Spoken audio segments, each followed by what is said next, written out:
orient you to the spreadsheet that I've created that you can use to continue to fill in the data. The first thing is obviously years in this first column, and I have made this area that's in blue, I have already gone in and captured all of the distances. And so each of these distances are from the Google Earth measuring tool, and then I come up with the average for those three. And then I want, this time around, because we actually have data now until 2016, I thought it would be more interesting to look at 5-year averages rather than 10-year averages. And so the first 5-year average is from 1981 until 1985. And so that's taking into account these 5 years.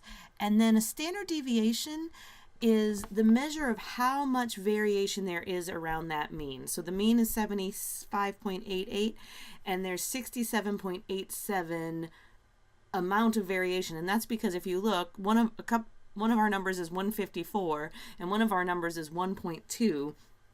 And so there's a lot of variation around that average. And so what these boxes will do, they will figure out the average. And the way that you do that in a spreadsheet, if you look, you can look in the formula bar, you type in equals average, and then you click and you drag the numbers that you want to have average, and you do the same thing for standard deviation.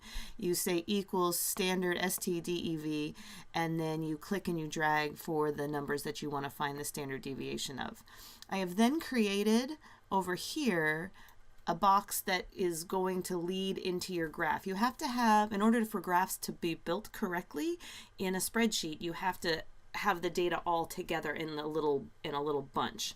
And so when you go to graph this, once you get all the rest of the numbers in from 2001 down through technically through 2015, then they will automatically populate over here,